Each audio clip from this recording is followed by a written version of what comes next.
The common tortures that we see in movies nowadays are hanging, electroshocks, and infusing water. Governments all over the world are using inhumane torture to extract information and force confessions.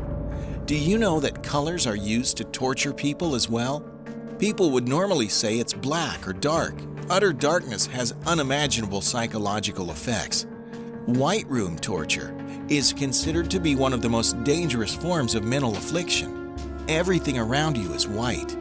You heard me right. Your shirt, your pants, the ceiling, the wall, your bed, and your bathroom are all white. If you think your food could have a different color, then you're wrong. A white rice meal is placed on a white bowl or white plate. Milk is white, but you can't drink it.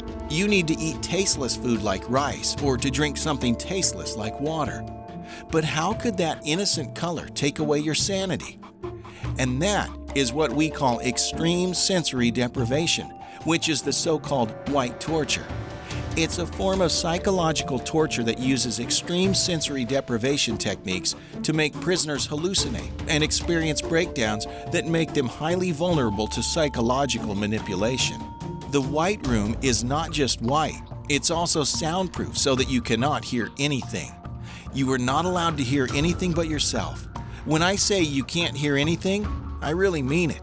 You cannot talk to anyone, and even squeaky sounds from shoes are not allowed, since guards must wear padded shoes to avoid creating sound, except from the noise you create yourself.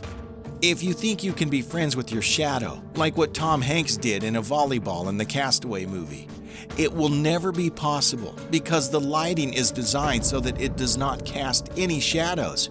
It's also airless. You cannot feel any air. It sounds much more like a lighted coffin, doesn't it? In 2004, authorities arrested a 17-year-old student named Amir Fakhravar for publicly criticizing the Iranian regime. He said that he spent 5 years in several prisons suffering physical torture, which involved beatings that led to broken bones. According to him, the physical torture was more bearable than the psychological torture that the White Room brought him. He was no longer a normal person after 8 months of living in the White Room. Fakhravar shared that the detainee lost all sense of identity, causing him to forget who he or anyone he knew was. That is forgetting everything about yourself and the faces of the ones you value the most. The torment doesn't stop there. When you are almost losing your sanity, the guards even scorn you with lies about the outside world. Ibrahim Nabavi, an Iranian journalist, made a claim about white torture. He said, quote, "Since I left Evan, I have not been able to sleep without sleeping pills. It's terrible. The loneliness never leaves you. Long after you are free, every door is closed on you. This is why we call it white torture," end quote. They get what they want without having to hit you. They know enough about you to control the information that you get. They can make you believe that the president has resigned, that they have your wife, that someone you trust has told them lies about you. You begin to break. And once you break, they have control. And then you begin to confess. Maybe Amir and Ibrahim managed to escape, but some prisoners may have not been so fortunate. And even Amir still cannot forget the torment he suffered while locked away in the White Room. Some may experience long-term disorders such as PTSD, involving flashbacks and nightmares stemming from how the brain processes traumatic situations. It is possible you have tampered with reality because white torture is a sensory deprivation and method that could erase all your sense of reality.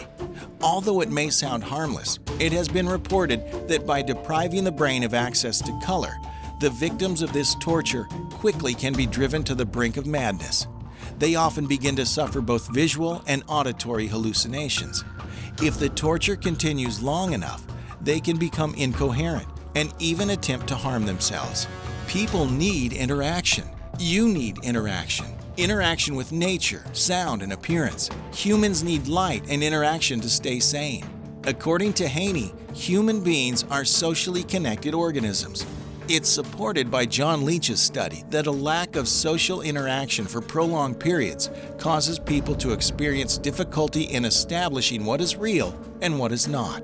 Without interactions, we become consumed with loneliness and boredom. Loneliness and boredom will surely be felt inside the white lighted coffin. This form of torture interferes with a wide range of everyday activities such as sleep patterns, since you lose track of day and night because all you see is white light. Attention and logical and verbal reasoning, because you cannot hear anything, taste anything, or touch anything. The worst scars are not in the body, but in the mind. It is a torment that never ends. It might not be the most gruesome method with regards to physical pain, but the mental torment you would have to endure could possibly be worse. Just for a moment, try to imagine no mental, physical, or visual stimulation for an hour. Now imagine a day, then a week, then a month, and then a year. There have been reports of people locked away in a white room for over a year. Whether they made it back to functioning at a level of sanity is uncertain. Once one becomes a prisoner of white room torture, it's difficult to restore them to normal again. Unfortunately, desolation can last for a lifetime. Is it possible to not go crazy in the white room? Do you think that having a rich imagination in that situation could save your sanity? What do you think? Tell us what you think in the comments below and join the smart community by subscribing to the Interesting Facts channel. And don't forget to hit the notification button to be the first to see our latest smart video.